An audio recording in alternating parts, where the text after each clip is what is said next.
Sí, está bien, gracias.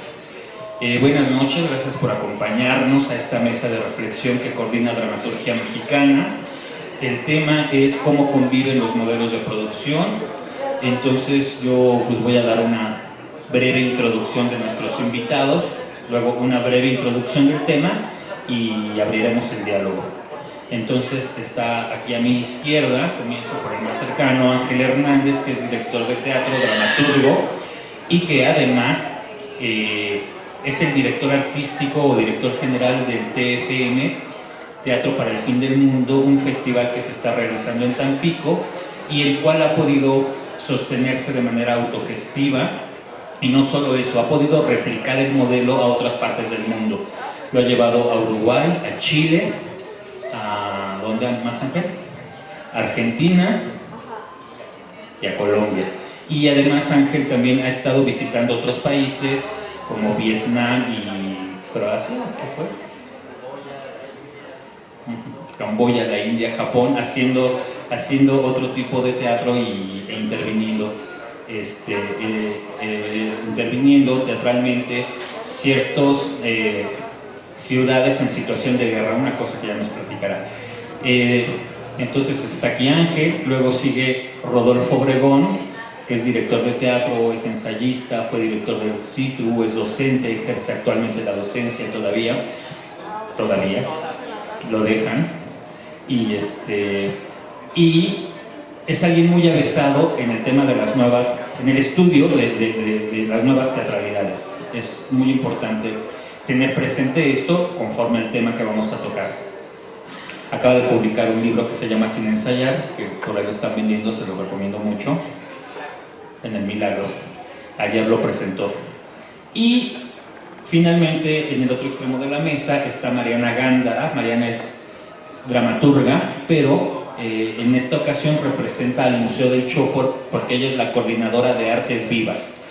Entonces, el Chopo está de alguna manera dándole un giro al teatro o cómo se presenta el teatro, y está dando residencias a grupos que se alejan del modelo tradicional de producción. Es lo que me gustaría a mí preguntarle a Mariana. Y bueno, ya para abrir el tema, yo quisiera citar de un texto de Edgar Chías que se publicó en la revista Tierra Adentro, algunos puntos que inciden directamente en la dramaturgia y cómo convive esta con los modelos de producción, ¿no? Entonces dice Edgar Chías, hablando de estos males que inciden en la dramaturgia, dice: la persistencia en los centros nacionales de formación actoral, de las lecturas a veces distantes, generalmente fidelísimas del método stanislavskiano, con su implicación profunda teatralidad de matriz, verista, decimonónica, escenarios figurativos y práctica actoral enmarcada en la presunta complejidad subtextual, las altas intensidades emotivas y registro casi exclusivamente psicológico en la construcción de personajes. También menciona como un mal que aqueja al teatro y a la dramaturgia la centralidad cultural emanada de la centralidad económica, que ubica los entornos urbanos, específicamente en la Ciudad de México, el epicentro teatral. La única compañía de representación nacional dependiente del INBA reside en la capital y su campo de influencia no excede regularmente los límites de Coyoacán. El repertorio enfatiza que somos periferia, pues en general es una revisión del repertorio mundial del que son centro Shakespeare, Chekhov y Brecht. Solo recientemente, como un afortunado descuido, algún autor nacional. Eso lo dice Edgar Chías, ¿no? Para que luego no me digan que soy de la camarilla.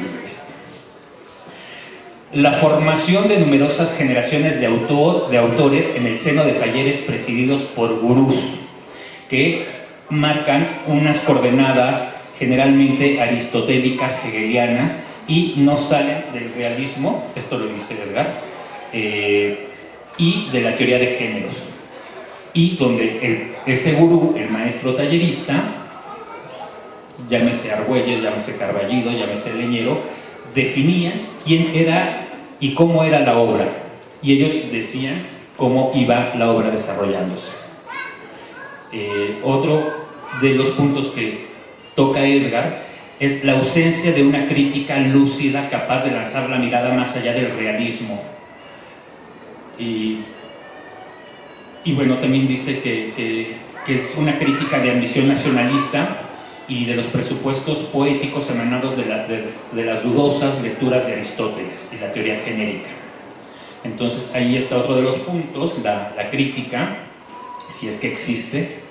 Yo creo que ya no, desde que Rodolfo dejó de escribir El proceso.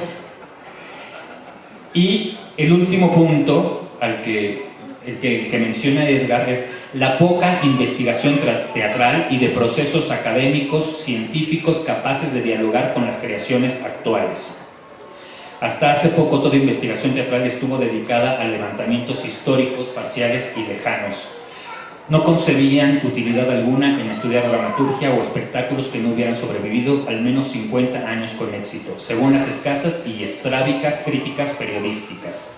Ok, esto lo menciona Edgar Chías. Entonces ya, centrándonos en el punto de discusión que queremos abordar, yo me gustaría que nuestros invitados nos platicaran cómo es que se produce el teatro en México, cuál es el modelo de producción que impera, sobre todo pensando en las instituciones que son los que generalmente sueltan el dinero.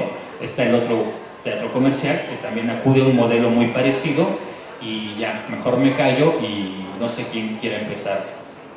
Rodolfo, o las damas. Bueno, yo les puedo platicar un poco de la experiencia desde el Museo del Chopo, porque ha sido la primera vez que me toca estar del otro lado, ¿no? Encarnar, digamos, la institución.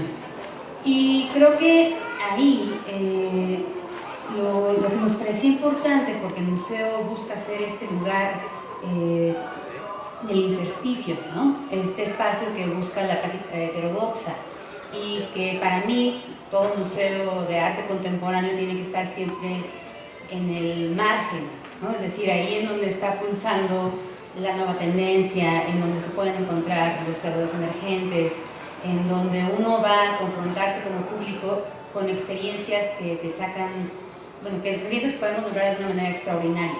Entonces, ¿cómo trabajar desde ese lugar la producción? Finalmente, uno siempre tiene limitantes bastante mundanas, ¿no? Presupuestales, burocráticas, institucionales. Al principio yo llevo ya 3 años en el museo, al principio de la gestión, creo que había que lidiar con el hecho de tener un presupuesto muy reducido. Finalmente, mi área, el área en ese tiempo llamado Artes Escénicas, depende de la Coordinación de Artes Visuales de la UNAM, entonces tampoco se veía con mucho sentido de darle demasiado presupuesto a este lugarcito que reside dentro de algo que no es propiamente su disciplina. Y finalmente lo que sucedió fue el intentar desbordar esta categoría de lo escénico para pensar en las artes vivas. Y desde ahí creo que podemos empezar a hablar de uno de los puntos que nombra Chías. Entonces, las artes vivas tienen que ver con esta noción de entender los lenguajes escénicos más por el convivio que por la ficción. Entonces estamos trabajando con artistas y proyectos que operan desde ese lugar, desde el lugar de producir una experiencia, que puede ser una experiencia que evidentemente no necesariamente ocurre en la caja negra, ¿no? ni siquiera en la caja blanca del museo. Lo que puede pasar en la calle, puede pasar en la vida de la gente, no tiene que tener un espacio físico compartido, puede ser, por ejemplo, proyectos de encuentros de postales, por ejemplo, ¿no? Correspondencia, como lo hicieron con los encuentros secretos, donde había una correspondencia con el barrio a partir de la idea del desarraigo, o como será el próximo año el proyecto de No hay futuro posible de Pentimento Teatro, que va a ser una obra de teatro por teléfono. Entonces, la idea era cómo podíamos desbordar estos formatos convencionales, y entonces también pensando en esto del presupuesto y las limitaciones que puede traer,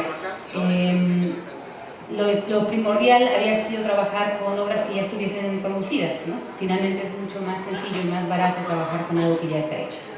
Pero, ¿cómo pensar en otros modelos que nos permitan desbordar esto y que nos permitan producir nuevos espectáculos? Y entonces, desde ese lugar también pensar la dramaturgia en su forma expandida, ¿no? Entonces, por ejemplo, para hacer este proyecto de los encuentros secretos, lo que se logró fue esta correspondencia con los habitantes de la colonia, que lo que hacían era llenar una postal los lugares en donde no se sentían a gusto, no sentían que les pertenecía, donde por alguna razón no les gustaba su barrio, ¿no? Esto tiene que ver con que la Santa María de la Ribera, que es el lugar en donde está emplazado el museo, está viviendo un proceso de gentrificación muy fuerte y nos interesaba atacar este proceso. Ahora, lo que hizo la compañía Opcional, que es una compañía de Guadalajara, fue a partir de estos escritos de la gente hacer un entramado, ¿no? Urdir estas historias para generar un espectáculo que en un primer momento ocurría así dentro del Foro del Dinosaurio, pero que después sacaba a la gente del foro para hacer un recorrido por el barrio, encontrando los lugares en donde todavía hay un ancla identitaria de la colonia, ¿no? Los lugares en donde la gente se reconoce porque, por ejemplo, es como el restaurante Pachuca, en donde está lleno de fotos de los vecinos en lugar de fotos de las celebridades en las paredes, ¿no? O pienso, por ejemplo, en las residencias que hicimos. Cada año hemos tenido una compañía mexicana en residencia. El primer año fueron las lagartijas tiradas al sol, el segundo año fue la máquina de teatro, este año fue 8 metros cúbicos. Con la máquina de teatro, por ejemplo, hicimos un proyecto que se llamaba Zapata, Muerte sin fin, en donde ellos hicieron bueno, ellas, habría que nombrarlo así, ¿no? Clarisa Maleiros y Juliana Fassler propusieron un descolocamiento geográfico. Y entonces se trabajaba a partir de la frase tierra y libertad, con colectivos y compañías de Oaxaca, de Mérida, de Tampico, del DF y de Guadalajara, para saber qué significa eso en cada uno de estos espacios. Y al final se reunían en el museo y en colectivo armaban la dramaturgia performática, por llamarla de alguna manera, de este encuentro con el público. Y era una cosa brillante y profunda el ver cómo esta misma frase se reconfiguraba y se significaba en cada uno de estos espacios, ¿no? También igual tocando la idea de Edgar, de qué pasa cuando centralizamos todo, bueno, qué podemos hacer para así, lamentablemente el Museo del Chopo está emplazado en la Ciudad de México, pero qué podemos hacer para también dar visibilidad a otros espacios que están igualmente pulsantes. Y pienso, por ejemplo, en lo que va a suceder ahora en octubre.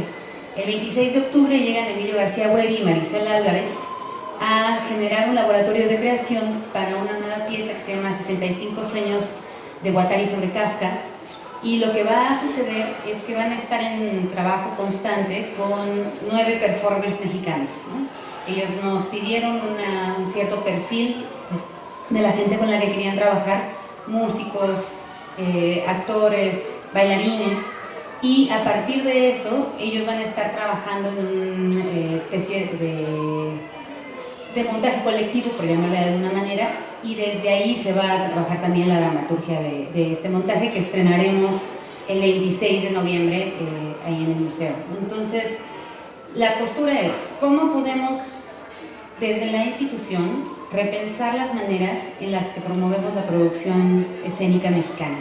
Y no nada más la mexicana, también la internacional. Es decir, desde mi experiencia como dramaturga, me pasa que si uno quiere obtener ciertos apoyos a la producción, tiene primero que acomodarse a las convocatorias de las instituciones, ¿no? Tu texto tiene que tener una cierta medida, tiene que tener una cierta estructura, tiene que corresponder a un cierto género, porque todas estas son cosas que uno tiene que declarar para que por lo menos puedas participar de la convocatoria, ¿no?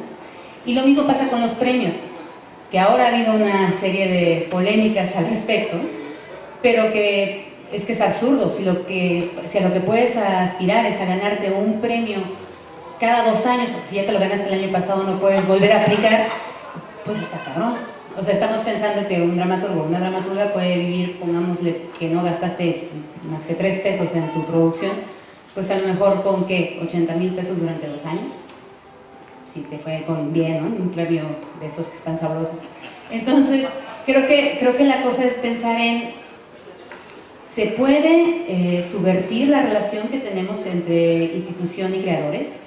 ¿Qué necesitamos? ¿No? Creo que lo primero es reconocer que toda institución también son las personas que la conforman, ¿no? y de esa manera empezar a quitar ciertos mitos que nos alejan de la, pues sí, de la comunidad a la que estamos respondiendo, ¿no? Finalmente creo que esta intención de estar como en un cierto trono alejado de la posibilidad del diálogo directo con los creadores tiene que ver quizá con la necesidad del mexicano de empoderarse de alguna manera, ¿no? Porque siempre estamos tan pinches frágiles que a lo mejor en el momento en el que tienes un pequeño coto de poder te quieres amarrar de él, pero creo que de lo que se trata es empezar a, justo, dinamitar estas barreras, ¿no? Empezar a discutir de manera frontal con los creadores y ver también a partir de cada perfil de las distintas instituciones qué podemos hacer, porque finalmente a mí me queda claro que yo tengo el gran privilegio de estar accionando desde un museo de arte contemporáneo que justo busca esto, ¿no? Lo que les decía, estar ahí en ese vértigo de lo que está pulsando, y entonces sí, pensar en que de repente yo tengo la respuesta a cómo tendría que ser la programación, pues es una estupidez, porque lo que tiene que estar pasando es que yo esté escuchando lo que está sucediendo con los creadores mexicanos.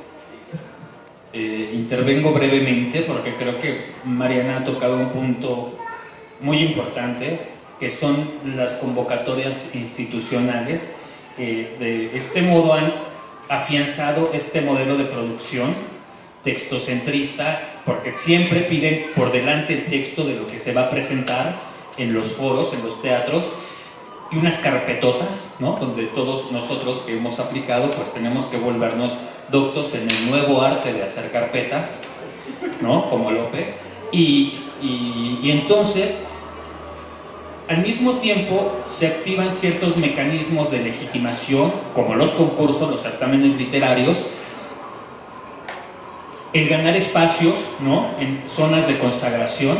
Entonces, al respecto, a mí me gustaría que Rodolfo nos diera su punto de vista, porque él también, entre otras cosas, también fue director de la mítica revista Repertorio en su muy buena época. Recuerdo un número que hablaba de políticas culturales, una revista que publicaba la Universidad de Querétaro, cuando Rodolfo además fue el director de la compañía universitaria de Repertorio allá en Querétaro. Entonces, me gustaría tu punto de vista sobre esto, que ya entrevera políticas culturales, convocatorias institucionales, y cómo va incidiendo y encorsetando a la dramaturgia bajo un mismo modelo de producción. Sí, bueno, eso tiene una explicación, digamos, de orden histórico, ¿no? Y que está todos nuestros modelos de producción, salvo los premios que siguen siendo decimonónicos, ¿no? Que es un modelo, sí, es un modelo del siglo XIX de consagración de autores. Y hace muchos años, digamos, que los premios ya no descubren a nadie, no descubren nuevos talentos, ni sobre todo conforman un repertorio, digamos, que ya es una noción por lo menos del siglo XX, ¿no? Decía, pero la noción histórica que está detrás de todas estas políticas culturales es justamente el concepto de puesta en escena que surge con el siglo XX y los modelos de organización de la producción teatral. Y una de las paradojas, digamos, de la puesta en escena es que, por un lado, mostró, digamos, o hizo consciente de la polifonía significante del hecho escénico, y en ese sentido posibilitó la liberación del lenguaje de la escena con relación al lenguaje textual. Fue sumamente la paradoja es que creó un texto probablemente más textocentrista que el anterior al siglo XX, justamente con la noción de repertorio, ¿no? Es decir, una obra que puede repetirse infinitamente de acuerdo a las interpretaciones que de ella hace el director de escena y sus conjuntos. De ahí, digamos, que todas las políticas sigan pensando en la dramaturgia en ese sentido convencional como precursora del hecho escénico, cosa que nunca fue así. Ahí venden un libro de Ibsen con un ensayo padrísimo de un italiano que dice que Ibsen escribió una obra tan importante como Casa de Muñecas pensando en una actriz que era una especialista en el papel de la ingenua, la famosa dama joven, ¿no? Lo que demuestra que primero fue el teatro y después la dramaturgia, ¿no? O que es imposible saber qué es primero, el huevo dramático o la gallina escénica, ¿no? Pero bueno, finalmente se impuso esta idea del texto como eje central, digamos, de la puesta en escena, y de ahí que todas las políticas consiguientes hayan derivado de él. Con lo que esto implica, digamos, en nuestro contexto, donde las políticas públicas, a diferencia, por ejemplo, de los modelos de producción de otras partes, hablaste ya del modelo de una compañía nacional, o como Chías, perdón, ¿no? De un teatro nacional que también es una idea del siglo, ni siquiera del XIX, es del XVIII, ¿no? Es una idea de nación del XVIII, del nacionalismo del XVIII, ¿no? Pero con el surgimiento de los teatros de arte ligados, y ahí yo encontraría, digamos, una afiliación y un vínculo a lo que menciona Mariana, a una comunidad muy específica, mucho más tangible, mucho más allegada, como era el Moscú de principios de siglo o el Berlín de Brecht, ¿no? O sea, todavía donde un teatro podía dar atención, digamos, a una ciudad que no rebasaría los 200.000 habitantes, o qué sé yo cuántos podría tener, ¿no? Moscú a principios del siglo XX, 1 millón, no sé, ¿no? Muy poco, ciertamente no los 20 millones que hay aquí, que queremos atender con una compañía metida en una sala de 90 butacas. Entonces, decía, como en México, para colmo, digamos, nuestras instituciones no han actualizado sus modelos de producción porque no están ligados con la crítica, lo que decía el texto de Chías, sino que se han basado siempre en nociones políticas, ¿no? Desde los contemporáneos hasta la elección de esos dramaturgos que menciona Chías, que entraron a la Compañía Nacional, siempre son para callar, para maiciar a alguien, ¿no? Que estaba de todo, o para pagarle el favor a alguien más, y no estructuran, digamos, una visión del teatro a través de una dramaturgia, a través de un repertorio, y en ese sentido las políticas funcionan siempre a través de paliativos. Los premios son un paliativo, para que pues, por lo menos esos 80.000 pesos estén ahí, si es que te toca, pero también para los que leímos esas 63 horas y ganamos lo que sería una quincena, ¿no? Sí, funciona siempre como paliativos, pero no estructuran un teatro, realmente no son políticas que estructuren un teatro, ¿no? ¿Qué más? Pues por el momento, porque está bien, ahorita iremos nutriendo más la discusión. Ángel, ¿qué podrías tú decir al respecto de las políticas institucionales? ¿Cómo ha podido el TFM? Perdón, nada más para concluir, porque me entusiasmó mucho lo que acaba de describir Mariana, ¿no? Porque efectivamente plantea otros modelos. Ahora escucharemos el de Ángel, que también es muy interesante. Yo acabo de estar en Querétaro en la Semana de la Joven Dramaturgia, que por esta inflexibilidad esta rigidez más bien de las políticas estatales, por ejemplo, tuvieron que convertir en festival, porque si no entra en las categorías donde da la obra la Secretaría de Cultura, y que es un modelo muy interesante también, está pasando cosas muy interesantes en esa Semana de la Joven Dramaturgia en Querétaro. Lo que me preocupa es que siempre todas estas acciones, porque ya llevo algunos años en este negocio, digamos, dependen de la concepción y sobre todo de la gestión de personas como las que están aquí. Pero me inquieta muchísimo, por ejemplo, pensar que iniciativas como esta, extraordinarias, como transversales, ya este año no se llevaron a cabo después de 16 años. Y a mí esto es lo que ya me inquieta. ¿Cómo articulamos estos esfuerzos individuales realmente en la construcción de un teatro nacional en ese sentido, por Dios? No en la demagogia para los mejores actores, para los actores, ¿no? Y que presumen cifras, ¿no? Que quién sabe de dónde sacan. Pero bueno, este es el respaldo, el subterfugio del neoliberalismo, y así lo hace la compañía. Ángel, a mí me gustaría, ya hablando un poco al respecto, y que participaras comentando tus procesos y los procesos que han desarrollado otros grupos cuando visitan el TFM, cómo no están enganchados a un texto como punto de partida, y cuál es esta zona libre de indagación donde realmente se logra se logran descubrimientos en los procesos creativos, ¿no? ¿Cómo es que sucede esto? Y cómo se aleja precisamente de estas convocatorias institucionales que sujetan y siguen encorsetando a la dramaturgia bajo estructuras rígidas. Sí, yo comenzaría diciendo que tan fallidas son las políticas culturales y las instituciones que hemos tratado de consagrar en el sentido de lo perverso, como nosotros mismos, que no hemos tenido todavía la capacidad de estructurar un verdadero soporte que pueda servir como una resistencia frente a esas grandes localizaciones de riesgo, ¿no? Para lo que puede ser una producción verdadera, auténtica y desafiante. Nosotros partimos de ahí un tanto, desde la identidad del fracaso, desde una circunstancia que nos coloca en el ejercicio directo de la conciencia frente a lo que podemos tratar de establecer prácticamente como un territorio prohibido.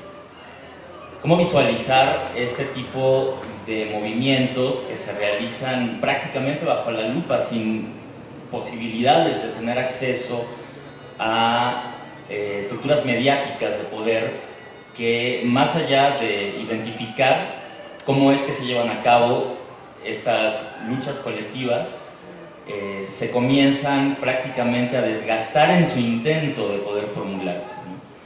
De poder concretar un proyecto valiente a manera de solidaridad plena frente a lo que podemos imaginar puede ser el nacimiento de una estructura de producción autogestiva. Y nosotros desde Teatro para el Fin del Mundo lo hemos identificado en los espacios. Nos ha parecido una cartografía válida para el reconocimiento de una sociedad en crisis, pero también particularmente afectada por circunstancias que no se identifican al igual en los diferentes sectores del país. Nosotros lo hemos vivido un tanto en la necesidad de responder sin tener incluso las posibilidades auténticas para poder librar esa lucha, mediante las posibilidades que encontramos como auténticamente posibles. Es decir, con los recursos y las herramientas directas que nos deja la guerra en un saldo cruento que a lo largo de 5 años que lleva el festival han venido cobrando las víctimas creativas de muchísimas personas que también eligen un tanto exiliarse de este tipo de plataformas de trabajo, de laboratorio creativo permanente, porque además habría que decirlo, el programa ofrece residencias de manera continua para poder generar procesos a partir de las condiciones en las que se encuentra el municipio, pero no tan solo eso, habría que decir el país, que es un tanto como el influjo continuo de circunstancias que nos vienen a dar de qué hablar cada vez que nos preguntamos qué es lo que está pasando en Tamaulipas específicamente, como en Sonora, como en diferentes estados de la República. Es decir, es un tanto un mapeo que se vuelve perverso en la medida en que se corresponde directamente. Y en ese sentido creo que el espacio ha sido una oferta circunstancial de capacidades, si bien adversas, en todo sentido, en tanto el trabajo directo que un creador puede realizar fuera de su zona de confort, fuera de las condiciones favorables o ideales, aún peor acostumbradas a ello, desde luego determinante por la circunstancia de que cualquier persona que pueda intentar generar procesos al interior de estos contextos se juega la vida de manera puntual. Pero ahora vayamos con lo bueno. ¿Cómo es que estos espacios pueden servir como un documento de indagación y de investigación para la formulación de nuevas estructuras de la dramaturgia contemporánea en México? ¿Cómo se puede tratar de identificar, no como una alternativa de seguir estructurando este espectro de la vanguardia, sino como, al contrario de eso, esos contextos pueden generar otras nuevas líneas de indagación y otras nuevas líneas de experiencia, aunque contradictorias, en relación a lo que puede llegar a resultar un texto escrito. Y lo que hemos ofrecido un poco es ese riesgo, ¿no? Es la posibilidad de ofrecer estos espacios como una alternativa de lectura para la generación de procesos dramatúrgicos que se entienden desde el espacio, desde las circunstancias y desde el cuerpo del actor. Yo no sé de manera concreta si esto pueda resultar un proyecto valioso en tanto la posibilidad de generar una memoria, que ha sido un tanto como el propósito de todos estos años. Ahora lo veo cada vez más complicado, más allá de mi pesimismo, creo que la guerra nos está aplastando. Es decir, la posibilidad de generar este tipo de procesos de manera temporal sí puede autentificar un movimiento que se genera de manera temporal y que puede tener una capacidad de presencia importante frente a las millones de víctimas en México, pero pierde su vigencia de una manera impresionante. Es decir, los espacios al cabo de este tipo de prácticas siguen conservando un lugar en el cementerio inmemorial de este país, al igual que las víctimas, al igual que los creadores. Me parece entonces que tendríamos que ser fiel a esa naturaleza del fracaso, ¿no? En tanto identificarlos como procesos esporádicos que pueden tener sí su capacidad de efervescencia en el momento de ser activados, servir como movimientos operativos que puedan resignificar, que también un poco ha sido como la bandera permanente de este proyecto, pero a la vez también obedecer a su inercia. Nosotros con este último festival, ya para terminar, que es el quinto, obedecimos a la inercia prácticamente de lo que nos ha venido atrapando en los festivales anteriores y que tiene que ver con la denuncia de nosotros mismos. Es decir, a cómo en función de este proyecto hemos logrado ganar un lugar en el desarrollo del teatro en resistencia en México, que es una gran mentira además. Que no queremos tomar un lugar dentro de estos valiosísimos esfuerzos, no lo digo por nosotros, sino por el resto de los valiosos esfuerzos que se realizan en este país, para alcanzar a tener un atisbo de coherencia frente a lo que se puede considerar un compromiso, una responsabilidad social. Ya no queremos estar en esas condiciones, preferiríamos dinamitar todo ese ejercicio de memoria que se encuentra aún instalado en esos espacios, reconstruir la ciudad, aunque sea mentira, ¿no? Aunque nos podamos como imaginar que otro tipo de posibilidades puedan existir en función de esos paisajes que se mapean, ¿no? En tanto la geografía imaginada de la dramaturgia y de los modelos de producción.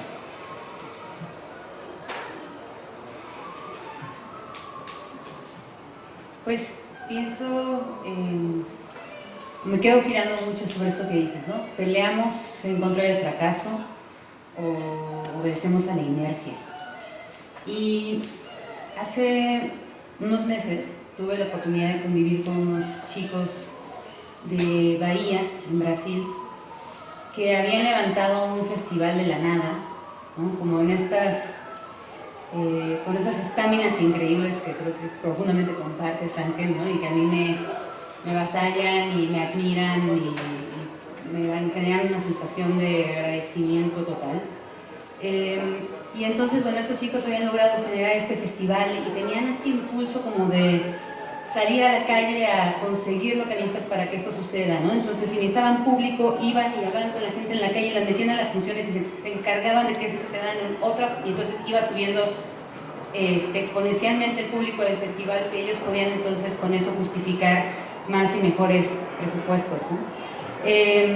Y unos chicos muy jóvenes, 22 años, 23. Y me dijeron una frase que me dejó helada, que fue, es que nosotros somos el Estado. Y es una de las grandes victorias culturales de Brasil. Nunca más el Estado sin nosotros. Y así, o sea, me acuerdo y se me pone la piel chinita, ¿no?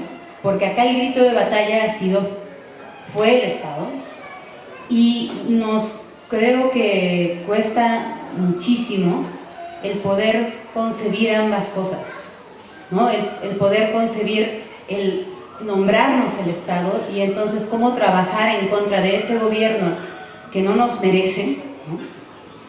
Y a la vez empezar a ocupar espacios de poder. Y si no los podemos ocupar, entonces ¿cómo los generamos? ¿No? Creo que ahí hay una cosa que me impresiona mucho, que entonces escuchando a Ángel, aparezca la posibilidad de primero cuestionarse si hay que pelear el fracaso, ¿no? O si el fracaso es entonces una cosa natural que va a suceder cada tanto tiempo y entonces más bien lo damos por hecho, nos subimos a la ola, ¿no? Y cuando la cosa pega contra la costa, pues estamos listos, pues. Y alguien ya hizo otras balsas y entonces volvemos a salir al mar, ¿no? Pienso un poco en eso. Pero a la vez, cuando escucho a Rodolfo,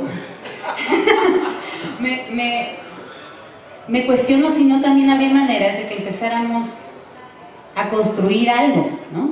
Y cómo podemos ir dejando pues ciertos, no nada más testimonios, porque ese es creo que también el problema de la memoria de la que hablaba Ángel, ¿no? Que es decir, es que se vuelve demasiado doloroso en un punto que tu verbo sea recordar, porque se parece tanto a esperar que...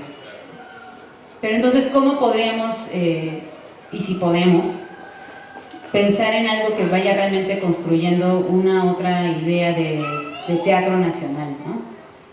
Pensé en eso, me hicieron pensar en eso. Pienso mucho, por ejemplo, entonces si nosotros somos el Estado, y entonces también nosotros somos la institución.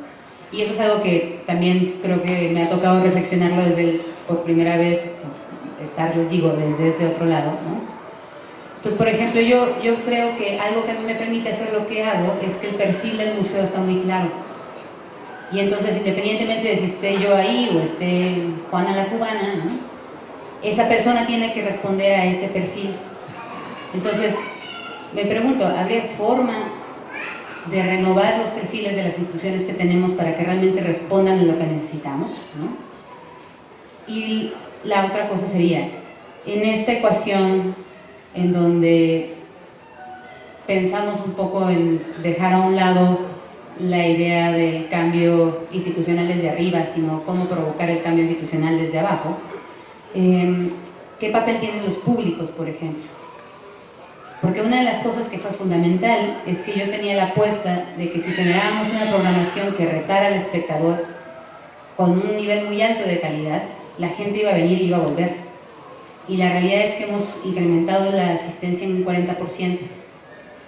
Entonces creo que ahí hay un papel activo que podemos hacer desde la butaca, ¿no? Desde el comprar tu boleto, desde el asistir, o sea, ¿a qué le estás apostando como público? Y entonces... Porque si finalmente, también esto lo pienso ahora desde este lugar de la gestión institucional, ¿no?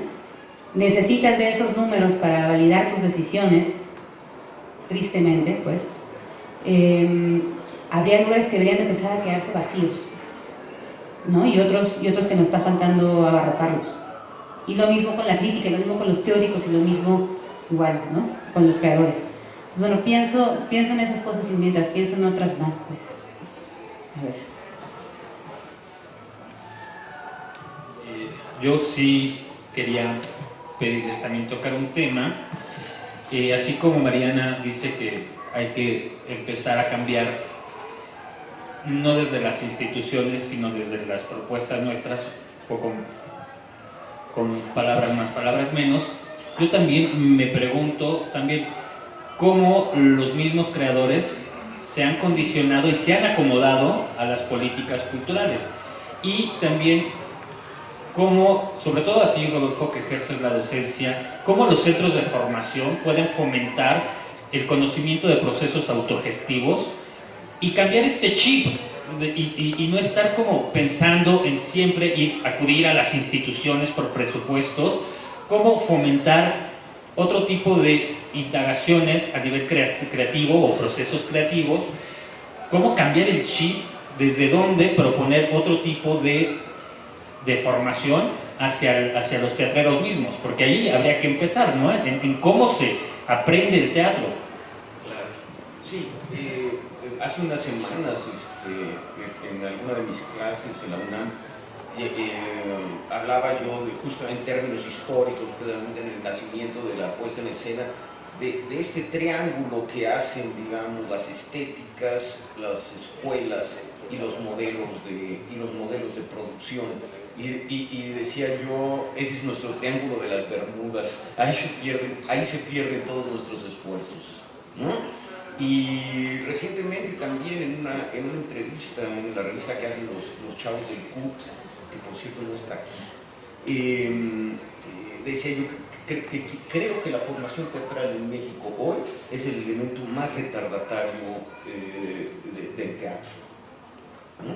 Porque ahí sí está esta verticalidad de la puesta en escena ejercida con una contundencia verdaderamente apabullante, ¿no? O sea, la frase que más se escucha en las escuelas de teatro sigue siendo: tienes que aprender a hacer esto para cuando te lo pida un director, ¿no? Es de terror seguir pensando en eso. Entonces creo que sí, como dices, ahí está el elemento, pero está, digamos, desde el modelo mismo, cómo están estructurados los planes de estudios, ¿no? ¿Y desde cuándo? ¿No? Todavía con un modelo, el modelo del CUT de los años 70, que luego se convirtió, digamos, en la estética oficial del teatro mexicano, pero los modelos formativos no están. Quizá también ahí habría que pensar en modelos alternativos de formación. Por eso lamento también tanto el hecho de que este año no se haya hecho transversales, porque estaba resultando, digamos, en ese sentido un contrapeso muy importante al otro modelo de formación, ¿no?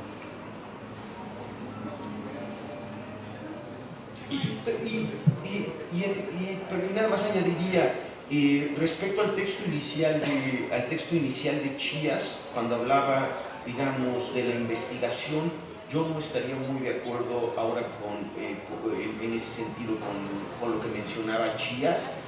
Justo estoy como dictaminador ahorita de un encuentro de artes vivas que se va a llevar a cabo a fin de mes en Guadalajara, y es muy impresionante la cantidad de investigación que está abordando la teatralidad, la dramaturgia, los modelos de producción desde otro lugar, y dialogando hoy muchísimo más con la creación que la misma crítica, que es un fenómeno interesante. La crítica desapareció, pero la investigación se puso al día, y eso me parece interesante.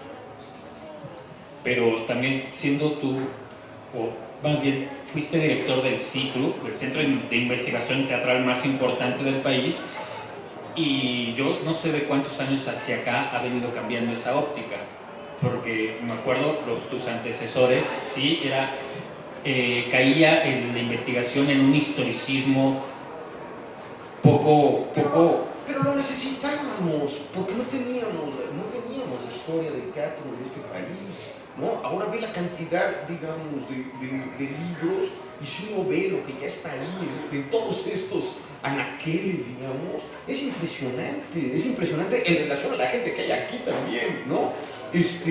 Pero de alguna manera ya documentamos, ya podemos partir, la investigación ya puede partir de bases concretas, ¿no? Lo necesitábamos porque no lo teníamos, ¿no? Entonces también me parece natural, hubo una renovación de la planta de investigadores, el mismo CITRU se ha visto esto en épocas recientes, ¿no? Y tampoco está exento de las dinámicas de las institucionales, ¿no? Y igual que Mariana, yo lidié con eso dentro de la institución, pues, ¿no? Pero se ha renovado, y los enfoques teóricos de hoy están mucho más actualizados, mucho más amplios, y hay un diálogo mucho más rico en ese sentido con la creación. Yo sería uno de los puntos donde afianzaría mi optimismo. Sí, es que hay...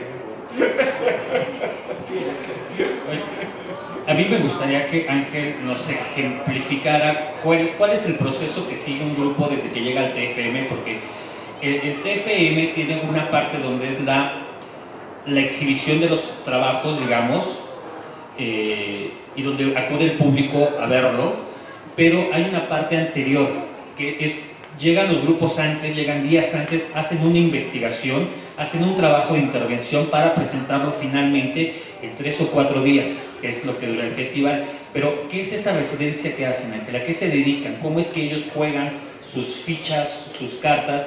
Y cómo es este proceso y qué papel juegas tú como coordinador general. Por ejemplo, allá a mí me tocó que se interviniera el hospital civil que estaba en abandono, o hay un avión abandonado que también se interviene. Entonces, también cabe recordar que la ciudad de Tampico ha estado asolada por el crimen organizado, entonces mucha gente ha emigrado de la ciudad y ha abandonado todas estas construcciones, llámese casas, llámese negocios, hoteles, para ya no pagar la cuota al crimen, etcétera, etcétera. Pero entonces, ¿cómo eliges los lugares, Ángel? ¿Y cómo es que los grupos también definen su participación dentro del mismo festival, eligen los espacios y cómo es el proceso, así muy grosso modo, que ellos llevan cuando hacen la residencia? Bueno, es un proceso en donde nosotros determinamos de manera previa la estructura de un mapa en donde se encuentran localizados espacios que consideramos vulnerables para ser intervenidos u ocupados. Obviamente no todos se encuentran en esta misma dimensión porque su mayoría obedecen a sitios que generalmente se encuentran cercados por las mafias que operan en la zona.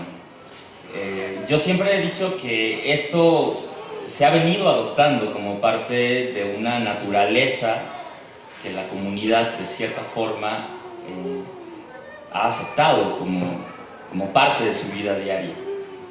Entonces nosotros de inicio teníamos la posibilidad de luchar contra eso o tratar de adaptarlo también a un cierto modelo de producción precaria en donde pues intentáramos generar una especie de equilibrio frente a lo que se consideraban los riesgos, que desde luego eran bastante claros y concretos, y por otro lado considerar los acuerdos no, y lo aclaro categóricamente, en la posibilidad de crear un equipo solidario con el crimen, ¿no? Sino ver cómo el espacio era justamente el punto de injerencia y también el punto en donde podíamos encontrar nosotros un espacio para ser habitado por medio de las prácticas que propone el programa del festival. Entonces, en base a este circuito que se establece de manera específica en ciertas zonas en donde colectivos de Iberoamérica se dan cita año con año para trabajar en relación a sus posibilidades, obviamente a sus limitantes y obviamente a sus riesgos, se puede generar una red participativa que permita que los espacios puedan tener una otra memoria más allá de la asignada de manera radical por la violencia. Sobra decir que son sitios que, bueno, han sido escenarios de crímenes bastante claros y contundentes, ¿no?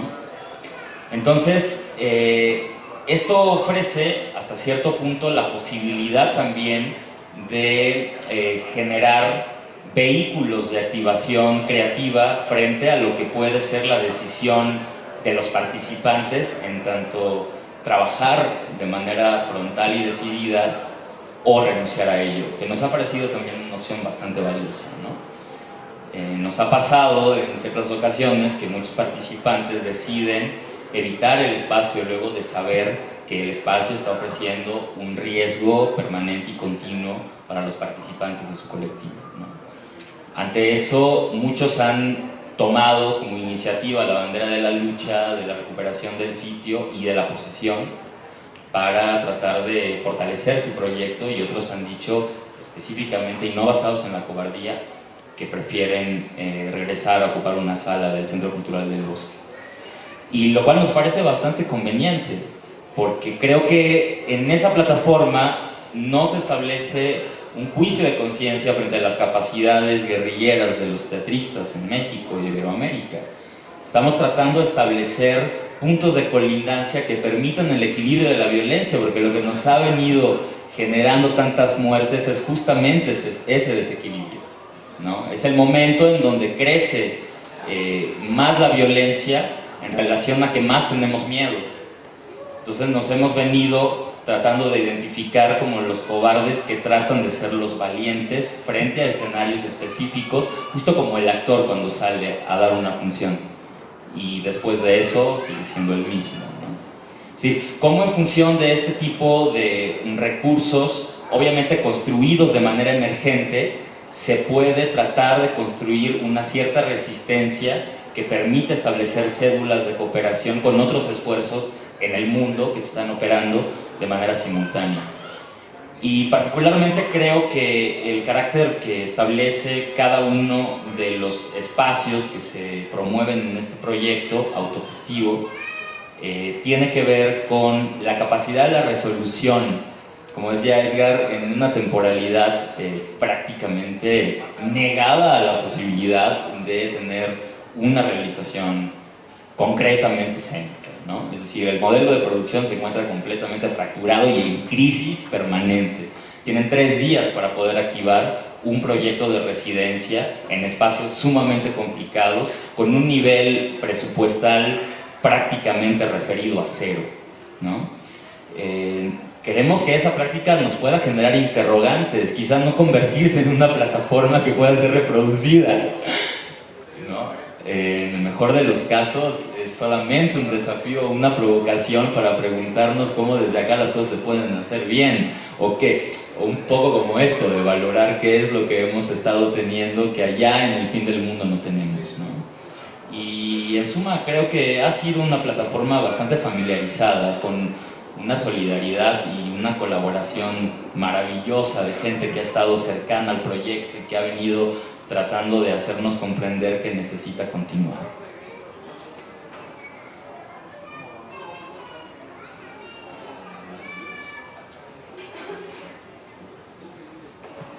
Bueno, abrimos el diálogo al público, si alguien aquí tiene alguna pregunta a Mariana, Rodolfo o a Ángel.